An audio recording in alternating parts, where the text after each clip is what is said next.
CANOPY FAIR, written by Brent Noury. Her horse wasn't the best horse, but it stood out the most.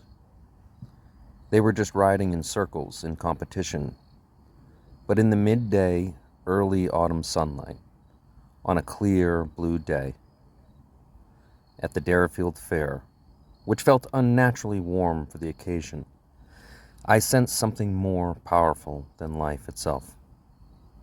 It was an everlasting spirit of sorts, the type you see in young ones. But around the grounds there was something more ominous for adults. His shirts and hats and sweatshirts were everywhere, and crazy-eyed, big plastic-breast and faced women prided themselves on having bought the merchandise early. He had just died, and money was to be made in Christ's name, so I suppose it's understandable.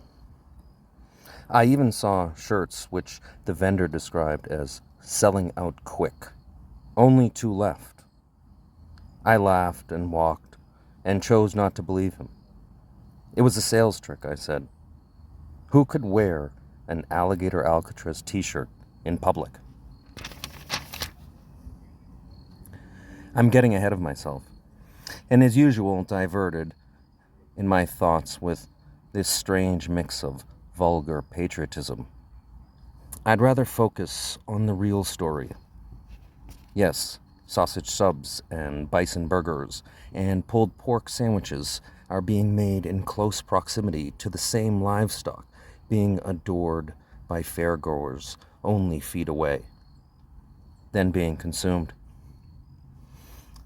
And sure, I wondered if the large horses at the honest horse pulling competition were enjoying their day of triumph or failure, or if they were in misery by the weight of it all. Their strength was amazing and aesthetic. You could imagine a great Roman chariot behind them. Their eyes and tongues told an untold story as they trotted by. I suppose my wonderment started even before our strange social experiment of a ticket line, which devolved into a mess of waiting fairgoers as a few ticket windows randomly shut, leaving lines congested and confused, even tricked. But my hope in humanity arose when a sort of yielding and cooperation amongst the jumbled, and a type of honesty and generosity emerged, perhaps out of necessity or fear of social faux pas. And still there were those who bowed their heads in shame, pretending not to notice they were more important, and disturbed the invisible, agreed-upon order of fairness by cutting the line. But none of this was to ruin the mood for anyone, for as I stated even before this democratic line appeared, the ride into the fair, which many years can be an hour and a half wait in traffic, this year had been a breeze.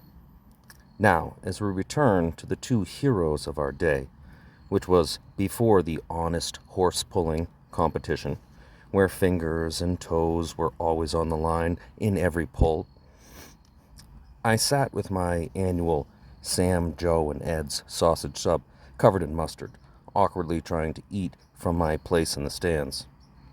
The next group of riders came foxtrotting in.